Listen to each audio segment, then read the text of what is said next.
Hello everyone, I am Arvind. आज हम class 9 का मैथ डिस्कस कर रहे हैं और यूनिट डिस्कस करेंगे पॉलिनोमियल। और इसकी फर्स्ट एक्सरसाइज आज हम देखेंगे 2.1। और इस सारी एक्सरसाइज की नोट्स की पीडीएफ फॉर्म का डिस्क्रिप्शन में मैं लिंक दे दूंगा, वहाँ से ले सकते हैं। और दूसरी एक्सरसाइज के नोट्स के लिए आप हमारे ब्लॉग arvindjclass.in में जाएंगे, वहाँ पर आपको सारे इस पीडीएफ फॉर्म में इसके नोट्स आपको मिल जाएंगे, जो कि आप डाउनलोड कर सकते हैं, प्रिंट आउट कर सकते हैं। और इसी तरह की वीडियो पाने के लिए आप जल्दी से इस चैनल को लाइक कर लीजिए, सब्सक्राइब करिए और अपने फ्रेंड के साथ शेयर करिए ताकि सब इसको यूटिलाइज कर सकें। So without wasting time let we start our polynomial. Polynomial start करने से पहले let we have a discussion, थोड़ा सा इंट्रोडक्शन हो जाए जो कि पॉलिनोमियल यूनिट में बहुत ही इंपॉर्टेंट है। सबसे पहले हम डिस्कस करेंगे कांस्टेंट, फिर वेरिएबल को डिस्कस करेंगे, फिर कोफिशिएंट को डिस्कस करेंगे, फिर पॉलिनोमियल डिस्कस करेंगे जो कि हमारा चैप्टर ही है और है ये बाइनोमियल। बाइनोमियल और पाइनोमियल दोनों लिंक है, ये समझाने के लिए मैंने यूज़ कर रखा है। सो चलिए आइए सबसे पहले हम डिस्कस करते हैं कांस्टेंट हम एक एग्जांपल लेते हैं, फिर हम समझेंगे। फॉर एग्जांपल हम एक रेक्टेंगल लेते हैं, ये हमारा रेक्टेंगल है। रेक्टेंगल आपको पता ही होगा, लेंथ और ब्रेथ दोनों डिफरेंट होती है। यहाँ हम 2 सेंटीमीटर लिख लेते हैं और यहाँ 3 सेंटीमीटर लिख लेते हैं। आपको पता ही होगा कि रेक्टेंगल की जो ऑपोजिट साइड्स हैं वो इक्वल होंगी, कि ये 2 सेंटीमीटर है तो ये भी 2 सेंटीमीटर होगा, ये 3 सेंटीमीटर है तो ये भी 3 सेंटीमीटर होगा। ऑलराइट, अब हम इसका एरिया निकालते हैं रेक्टेंगल का। तो रेक्टेंगल का एरिया होगा, आपको पता ही है, length into breadth, area of a rectangle equal to L into B. Length हमारी है 3, ब्रेथ हमारी है 2 इक्वल टू 6। तो यहाँ पर देखिए इसकी जो लेंथ है ये फिक्स है 3 सेंटीमीटर, विड्थ जो है, चौड़ाई जो है इसकी है 2 सेंटीमीटर। तो ये फिक्स है, जो चेंज नहीं हो रहे। तो हमेशा याद रखिएगा कि कोई भी यूनिट जो हमने मेज़र कर रखी है और वो कांस्टेंट है, चेंज नहीं होती है, तो उसे हम कहेंगे कांस्टेंट। देखिए ये 3 यहाँ पर कांस्टेंट है, 2 यहाँ पर कांस्टेंट है, तो इसका हमेशा एरिया आएगा 3 सेंटीमीटर स्क्वायर। तो 3 सेंटीमीटर स्क्वायर इसका एरिया आ गया। तो कांस्टेंट का मतलब any value that does not change, that is a constant. Alright, so constant मेरे ख्याल से क्लियर हो गया होगा। अब आइए वेरिएबल। वेरिएबल का मतलब वेरी जो चेंज करता रहता है, कभी कम कभी ज़्यादा, फिर कम कभी ज़्यादा होता रहता है। फॉर एग्जांपल हमारी हाइट, एज के साथ हमारी हाइट बढ़ती रहती है, वेट बढ़ता रहता है। ओके, एटमॉस्फेयर का टेम्परेचर बढ़ता रहता है, कभी ठंडा होता है कभी गर्म होता है, तो ये फ्लक्चुएशन चलती रहती है, फ्लक्चुएशन। तो जहाँ फ्लक्चुएशन होती है उसे हम कहेंगे वेरिएबल। फॉर एग्जांपल एक और रेक्टेंगल लेते हैं, चलिए एक हमने रेक्टेंगल लिया और यहाँ पर हमने लिख दिया इसकी लेंथ है x और ब्रेथ लिख दी y, चौड़ाई। ओके, सो आपको पता ही y है तो ये भी y होगा, x है तो ये भी x होगा। According to formula area L into B होता है, तो इसका हो जाएगा x इंटू वाई। ओके, तो इसका आंसर आ जाएगा x y। सो देखिए x में हम कुछ भी लेंथ लिख सकते हैं, 2 लिख सकते हैं, 3 लिख सकते हैं, 4 लिख सकते हैं, क्योंकि वेरिएबल है, चेंज होता रहता है। दूसरी तरफ ये y है, y भी वेरिएबल है, तो जो चेंज होता रहता है, जो पता नहीं है कि इसकी एक्चुअल में वैल्यू क्या होगी, that is called a variable. ये दोनों जस्ट ऑपोजिट। कांस्टेंट में हमेशा फिक्स रहता है, वेरिएबल में हमेशा चेंज होता रहता है। तो वेरिएबल और constant clear, very good. Now come to polynomial, no come to coefficient. Coefficient ये हमारे पॉलिनोमियल में अक्सर यूज़ होता है। कोफिशिएंट को समझने के लिए ऐसे देखते हैं, जैसे कि लिखते हैं x स्क्वायर माइनस y 3। ये 2 वेरिएबल है, देखिए x वेरिएबल है, y वेरिएबल है। अगर मैं ऐसे लिख देता फॉर एग्जांपल ऐसे लिख देता 2 3, ये आपके कांस्टेंट हो जाते हैं। 2 का मतलब हमने बता दिया कि डिजिट 2 है, 3 का बता दिया कि ये डिजिट 3 है, तो ये कांस्टेंट हो गया। यहाँ हमने बता दिया x क्या है, कुछ भी हो सकता है, y क्या है, y कुछ भी हो सकता है, तो ये हमारे हैं वेरिएबल। अच्छा, हम बात कर रहे हैं कोफिशिएंट की। कोफिशिएंट, सो कोफिशिएंट मतलब होता है, मैं कहूँगा एक्स स्क्वायर का कोफिशिएंट क्या है। कोफिशिएंट का मतलब कि उसके साथ कौन सा नंबर है, कौन सा नंबर है। यहाँ कुछ नहीं है ना, तो कुछ नहीं है मतलब 1, कुछ नहीं है मतलब आपको पता है ना 1। फॉर एग्जाम्पल ऐसा लिखता हूँ, अगर 1 है मल्टीप्लाई बाय 2 तो तब भी तो 2 ही होगा। अब यहाँ है एक्स स्क्वायर को मैंने 1 के साथ मल्टीप्लाई कर दिया, तब भी तो एक्स स्क्वायर ही होगा। ऑलराइट, तो इसलिए मैं यहाँ कह रहा हूँ मल्टीप्लाई कर देता हूँ। तो यहाँ मैं पूछ रहे हैं कि x का कोफिशिएंट क्या है, एक्स स्क्वायर का कोफिशिएंट क्या है 1, तो हम लिखेंगे एक्स स्क्वायर का कोफिशिएंट है 1। तो कोफिशिएंट का मतलब वो जो वेरिएबल है, वेरिएबल के साथ कौन सा नंबर है। ऑलराइट, अब ज़रा यहाँ देख लीजिए, हम कोई पूछता है y क्यूब के साथ, क्यूब का मतलब 3, y क्यूब के साथ कौन सा वेरिएबल है, तो पता है कुछ नहीं है मतलब 1 ही होगा। ओके, 1 मल्टीप्लाई, लेकिन यहाँ साइन है अभी, माइनस साइन, माइनस है, तो हम बोलेंगे इसका आंसर है -1। ऑलराइट, सो आपको मेरे ख्याल से कोफिशिएंट भी पता चल गया होगा। कोफिशिएंट, यहाँ कोफिशिएंट है 1 और यहाँ कोई साइन नहीं है, मतलब ये पॉजिटिव ही है। जब कोई साइन नहीं होता है तो इसका मतलब ये पॉजिटिव ही है। ऑलराइट, और यहाँ -y² था तो 1 तो होगा ही आपको, लेकिन माइनस लगा है तो -1 होगा। तो आपको ये कोफिशिएंट भी क्लियर हो गया होगा। अच्छा, पॉलिनोमियल एंड बाइनोमियल, पहले मैं बता देता हूँ बाइनोमियल। बाई का मतलब होता है 2, नोमियल मतलब equation. Okay, for example binomial की मैं एक इक्वेशन लिखता हूँ, एक एग्जांपल लिख देता हूँ, x⁵ 5 - 4। देखिए इसमें 2 है ना, एक वेरिएबल है और एक कांस्टेंट है, तो ये हो गया आपका बाइनोमियल। एक ऐसी इक्वेशन जिसमें टू मतलब कि वैल्यूज़ हैं, x5 एक वैल्यू है, -4 एक वैल्यू है, तो ये बाइनोमियल हो गया। ऑलराइट, बायो का मतलब 2। अच्छा, पॉलिनोमियल, यह है पॉलिनोमियल, ऐसी इक्वेशन, पॉली का मतलब होता है बहुत सारे, एक चेन में। फॉर एग्जांपल मैं आपके यहाँ आपकी बुक से ही एक इक्वेशन लिखता हूँ, आपकी क्लास 9 की एक्सरसाइज में से ही कुछ एग्जांपल लिखता हूँ। हाँ, ये एग्जांपल ठीक है, और इस एग्जांपल में कुछ और चीज़ भी समझने में आएगी। ओके, सो यहाँ लिखूँगा ताकि आपको दिखाई दे, 4x²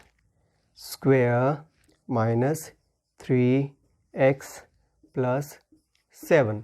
तो देखिए भी, पॉली का मतलब होता है कंटिन्यू, जैसे पॉलीथीन, पॉलीएस्टर, तो इनको इसलिए कहते हैं क्योंकि उसमें जो केमिकल रिएक्शन होती है, केमिकल चेन होती है, वो कंटिन्यू होती है। पॉली का मतलब कंटिन्यू, एक सीक्वेंस में।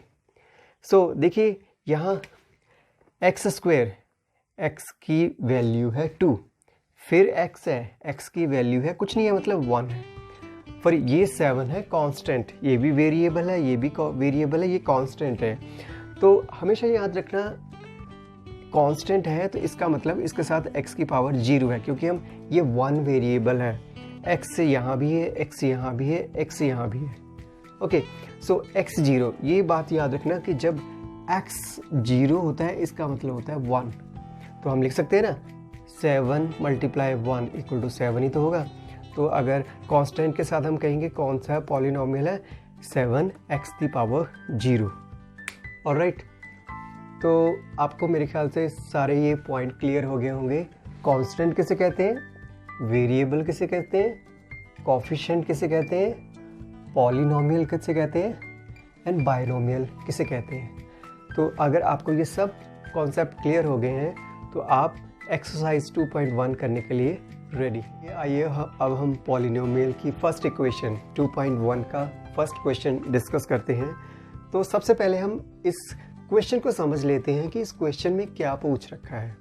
इसमें लिख रखा है which of the following expression, ये जो एक्सप्रेशन दे रखे हैं 1 2 3 4 5, ये जो एक्सप्रेशंस हैं आर पॉलिनोमियल। ये पूछ रहे हैं कि ये जो जितने भी एक्सप्रेशन हैं 5, क्या ये पॉलिनोमियल है। पॉलिनोमियल का आपको पता ही होना चाहिए क्या होता है। एक सीक्वेंस में एक ऑर्डर में एक इक्वेशन होती है, इसको हम सॉल्व करेंगे तो ज़्यादा समझ में आएगा। एक तो कह रहा है कि ये पॉलिनोमियल होना चाहिए, दूसरा ये कह रहा है इन वन वेरिएबल, वेरिएबल एक ही होना चाहिए, एक से ज़्यादा नहीं है। एक्स है तो पूरी इक्वेशन में एक्स एक्स ही यूज़ होना चाहिए। तो आइए देखते हैं इनमें से कौन से पॉलिनोमियल हमारे 1 वेरिएबल है और कौन से पॉलिनोमियल हमारे 2 या 3 वेरिएबल है। सबसे पहले आइए ये देखिए, इसमें देखिए एक्स स्क्वायर है, ठीक है, एक्स कुछ नहीं है तो मतलब 1 है, 7 हमारा कांस्टेंट है, कांस्टेंट है मतलब x की पावर 0 है। तो देखो ये ऑर्डर में है ना, x की 2, x की 1, x की 0, एक ऑर्डर में है। ये आपका हो गया डिसेंडिंग ऑर्डर में, घटते क्रम में। सो ये हमारी पॉलिनोमियल है।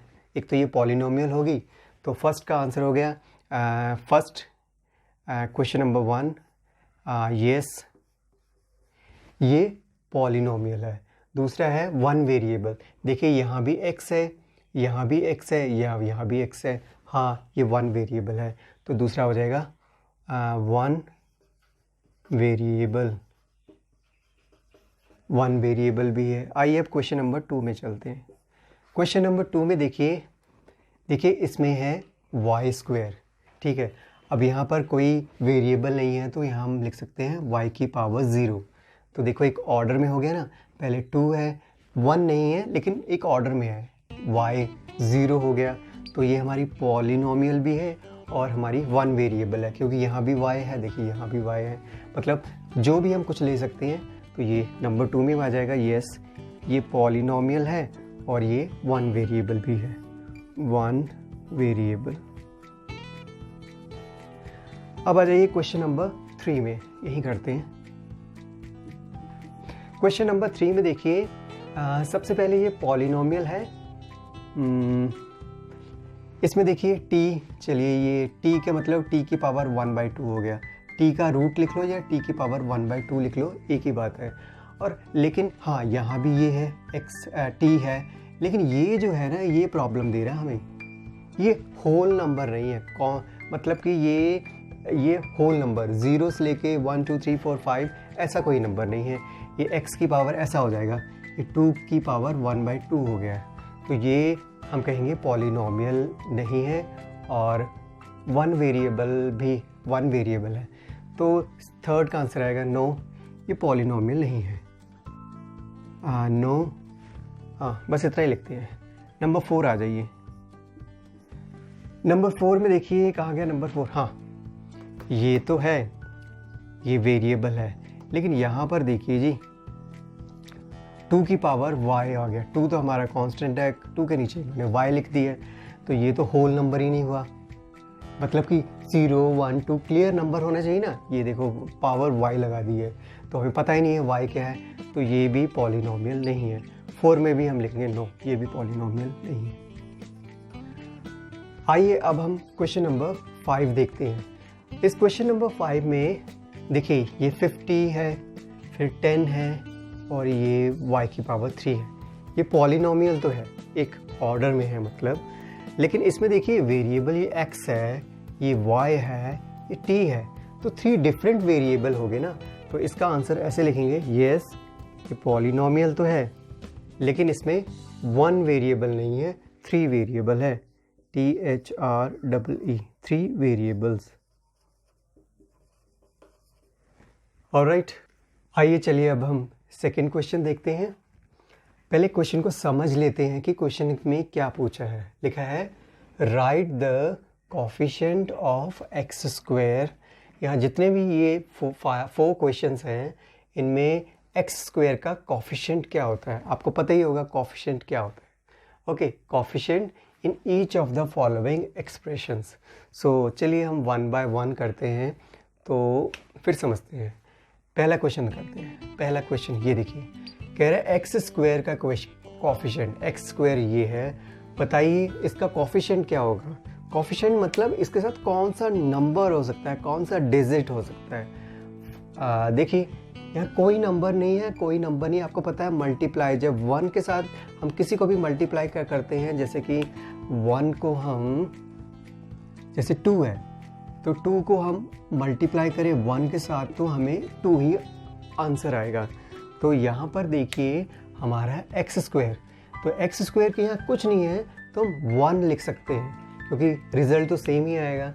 तो अगर कोई पूछे कि एक्स स्क्वायर का कोफिशिएंट क्या है तो चुपचाप कह दीजिए एक्स का कोफिशिएंट 2 है। ऑलराइट, अब नेक्स्ट आप करोगे। Okay, so question number 2। Question number 2, बताइए इसका कोफिशिएंट क्या है। ये है x square. X square coefficient, या बिल्कुल सही कहा। यहाँ देखिए कुछ नहीं है तो मतलब 1 ही है, लेकिन यहाँ साइन भी तो है माइनस, तो इसका कोफिशिएंट हो जाएगा -1। सो सेकंड का आंसर हो गया -1। अब आइए चलिए क्वेश्चन नंबर 3 में। हाँ, क्वेश्चन नंबर 3 में एक्स स्क्वायर, ये है एक्स स्क्वायर, तो एक्स स्क्वायर का कोफिशिएंट क्या हो जाएगा। देखिए एक्स स्क्वायर के साथ तो ये लगा हुआ है, ये यहाँ तो कुछ नहीं था, जब कुछ नहीं था तो हम 1 लिखते थे, 1 लिखते थे। यहाँ तो इन्होंने π/2 लिख रखा है, तो हम इसका कहेंगे कोफिशिएंट है π/2, π/2। Okay, now come to question number 4। Question number 4, बताइए क्वेश्चन नंबर 4 में, हाँ बताइए जरा इसका एक्स स्क्वायर का कोफिशिएंट क्या होगा। यहाँ तो एक्स स्क्वायर है ही नहीं, तो हम लिख सकते हैं ना, नहीं है तो कोई बात नहीं, एक्स स्क्वायर यहाँ अज्यूम तो कर सकते हैं। ठीक है, एक्स स्क्वायर अज्यूम करेंगे तो यहाँ 1 नहीं लगा सकते, क्योंकि 1 लगा देंगे फिर तो ये विजिबल हो जाएगा, दिखाई देगा। ये तो इनविजिबल है, यहाँ दिखाई नहीं ना दे रहा, तो हम 0 लगा देंगे चुपचाप। क्यों, आप प्लस लिख दो, 0 लगाएंगे। आपको पता ही है 0 किसी के साथ भी मल्टीप्लाई करता है तो आंसर 0 ही आ जाता है, तो ये हमारा फिर 0 ही हो जाएगा। हमें 0 ही तो चाहिए एक्चुअली, तो इसका 4th में हम कोफिशिएंट ऑफ एक्स स्क्वायर क्या होगा, 0 हो जाएगा। ऑलराइट, सो ये है हमारे क्वेश्चन नंबर 2। आइए क्वेश्चन 3 को भी डिस्कस कर लेते हैं। क्वेश्चन 3 को पहले समझ लेते हैं। लिखा है give 1 example each of a binomial of degree 35। ये बाइनोमियल, ये डिग्री एक नया वर्ड है। इसको क्वेश्चन को करने से पहले ये कॉन्सेप्ट समझेंगे कि डिग्री का क्या मतलब होता है। Okay, end of a monomial of degree 100। देखिए डिग्री वर्ड 2 बार आया है, डिग्री का मतलब क्या होता है ये थोड़ा सा समझ लेते हैं। फॉर एग्जाम्पल, एक एग्जाम्पल लिखते हैं, आपकी बुक से एग्जाम्पल लिखता हूँ। जैसे कि एक है, ये है 4x² - 3x + 7। तो डिग्री का मतलब होता है ये पॉलिनोमियल तो है, लेकिन इसमें हाईएस्ट पावर क्या है, या हाईएस्ट पावर है 2, तो इसकी डिग्री जो हो जाएगी 2 हो जाएगी।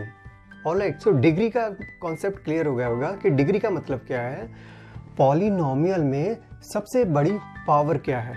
ऑलराइट, तो अब आइए इसमें 2 क्वेश्चन है, एक एक करके हम देखते हैं। पहला कहता है give 1 example each of a binomial. Binomial मतलब 2 उसमें वैल्यूज़ होनी चाहिए ऑफ डिग्री, डिग्री उसमें सबसे बड़ी 35 होनी चाहिए। तो हम कुछ भी ले सकते हैं, जैसे कि हम लिखेंगे x⁵ 35। ये हो गया मोनोमियल, मोनोमियल मतलब 1। ये तो बाइनोमियल कह रहा है तो इसके साथ कुछ भी लिख दो, 6 से लिख देते हैं। ओके, तो ये आपकी एक बाइनोमियल बन गई जिसकी डिग्री है 35। इसके तो कितने आंसर हो सकते हैं, आप भी कुछ लिख सकते हैं। ऐसे में एक और लिख देता हूँ, जैसे कि लिख देते हैं x⁵ - 10 लिख दिया, कुछ भी लिख दो, ये भी आपकी सही है। ओके, अब इसमें दूसरे में भी आ जाइए। एक और क्वेश्चन है, ये पहला पार्ट था, पहले का आंसर हो गया। अब दूसरे पार्ट का इसका आंसर देखते हैं। ऑफ एक कहता है एक और एग्जांपल दो मोनोमियल ऑफ डिग्री 10 डिग्री 100। तो मोनोमियल है, जैसे कि हम एक्स ही ले रहे हैं, चलिए एक्स ही लेते हैं, उसकी डिग्री होगी 100 और मोनोमियल है 1 है। इसमें आप कोफिशिएंट देना चाहिए, ये भी ठीक है, अगर कोफिशिएंट देना चाहते हैं मैं 2 लिख देता हूँ, ये भी सही है। माइनस दे दो, ये भी सही है। तो ये मोनोमियल होगी जिसकी डिग्री है 100। ऑलराइट, आइए चलिए अब हम क्वेश्चन नंबर 4 को डिस्कस करते हैं। 4 को डिस्कस करने से पहले एक बार क्वेश्चन देख लेते हैं। राइट द डिग्री, डिग्री का मतलब अब तो आपको क्लियर हो गया होगा डिग्री क्या होती है, ठीक है। तो ये क्वेश्चन आपको सबको करने हैं भाई। Degree of each of the following polynomial, ये जितने भी पॉलिनोमियल है इसमें आपको डिग्री बतानी है, ठीक है। तो चलिए आइए स्टार्ट करते हैं। नंबर वन डिग्री का मतलब है ये पॉलिनोमियल तो है, देखिए इसमें 1 है, इसमें 2 है, एक 3 है, एक पॉलिनोमियल एक इक्वेशन है, और देखो 1 वेरिएबल है, यहाँ भी x है, यहाँ भी x है और यहाँ भी x है। तो डिग्री मतलब हाईएस्ट पावर क्या है, यहाँ हाईएस्ट पावर है 3। देखो 3 से कोई बड़ा है नहीं है, तो पहले की डिग्री हो गई 3। अब आ जाइए दूसरे क्वेश्चन में आप बताइए भी इसकी डिग्री क्या है। ये तो बहुत ही इजी है। और ये कौन सी पॉलिनोमियल की इक्वेशन है, ये आपकी बाइनोमियल है, मतलब 2 है इसमें, तो इसमें आपकी डिग्री हो जाएगी 2। अब क्वेश्चन नंबर 3 आ जाइए। क्वेश्चन नंबर 3 में देखिए ये t है, ठीक है, और t की पावर कुछ नहीं है मतलब 1, तो ये इसकी डिग्री क्या हो गई, 1 हो गई, ठीक। अब आ जाइए क्वेश्चन नंबर 3। हाँ, क्वेश्चन नंबर 3 इंटरेस्टिंग है भाई। कौन बताएगा इसका आंसर। देखिए यहाँ आपको पता ही है x की पावर 0 इक्वल टू 1, याद रखना हमेशा पॉलिनोमियल में x की पावर जब 0 होगी तो 1 होगा। तो यहाँ हम लिख सकते हैं ना x की पावर 0, क्योंकि x की पावर 0 मतलब ऐसा हो जाएगा ना 3 मल्टीप्लाई बाय 1, तो तब भी 1 से 3 ही आ रहा है आपका, हमें यही तो चाहिए 1, तो 1 है, 1 की जगह पे लिख लो ना x²। तो इसकी हाईएस्ट डिग्री क्या हो गई, 0 हो गई। ऑलराइट, चलिए अब हम क्वेश्चन नंबर 5 डिस्कस करते हैं। सबसे पहले स्टेटमेंट पढ़ते हैं। Classify the following as linear, quadratic, cubic polynomial. तो हमेशा याद रखना लीनियर का मतलब होती है हाईएस्ट पावर 1, क्वाड्रेटिक का मतलब होता है, क्वाड का मतलब 2, हाईएस्ट पावर 2, और क्यूब का मतलब होता है 3, हाईएस्ट पावर 3। ऑलराइट, सो आइए अब हम देखते हैं, ये सारी पॉलिनोमियल है। क्वेश्चन नंबर 1 देखते हैं। इसमें देखो हाईएस्ट पावर 2 है ना, ये 1 है, ये 2 है, 2 को क्या कहते हैं, क्वाड्रेटिक। तो पहली कौन सी पॉलिनोमियल है, पहली हो गई आपकी क्वाड्रेटिक,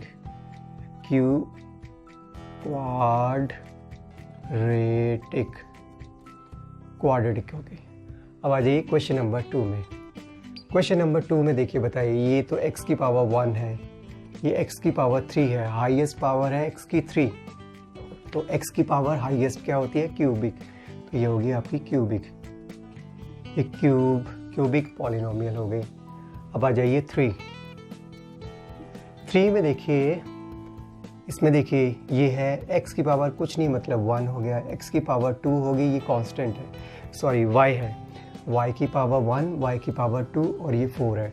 तो y की हाईएस्ट पावर क्या है, हाईएस्ट पावर 2 है, 2 को क्या कहते हैं, क्वाड्रेटिक, तो ये होगी क्वाड्रेटिक पॉलिनोमियल। तो मैं लिखता हूँ क्वाड्रेटिक,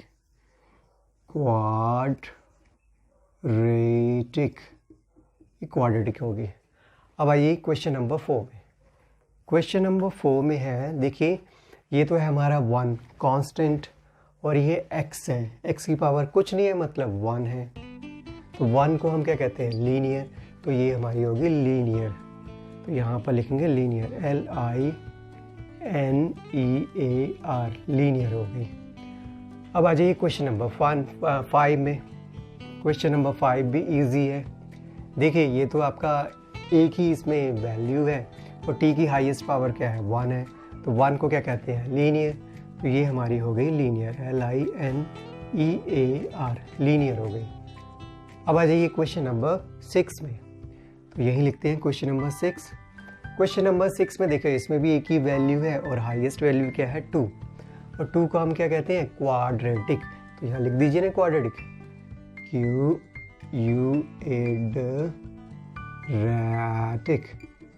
क्वाड्रेटिक। अब आ जाइए क्वेश्चन नंबर 7 में, ये हमारा क्वेश्चन नंबर 7। क्वेश्चन नंबर 7 भी इजी है, एक ही इसमें वैल्यू है, और इसमें x की पावर क्या है, 3 को क्या कहते हैं, क्यूब, तो ये भी हमारी होगी क्यूबिक क्यूबिक। ऑलराइट, है ना इजी। सो ये है हमारी एक्सरसाइज 2.1 पॉलिनोमियल की। आप सबको क्लियर हो गई होगी। नेक्स्ट वीडियो में हम इसकी 2.2 एक्सरसाइज को डिस्कस करेंगे। और जल्दी से इस चैनल को लाइक करें और सब्सक्राइब करें और अपने फ्रेंड के साथ शेयर करें ताकि सब इसको यूटिलाइज़ कर सकें। और इस वीडियो को और कैसे बेहतर बना सकते हैं कमेंट बॉक्स में लिखिए। और जो भी आपके व्यूज़ हैं, वीडियो कैसी हैं, कुछ भी आप शेयर करना चाहते हैं कमेंट बॉक्स में लिखिए। I will appreciate it. So next time I will come with a new exercise. Till then, bye bye.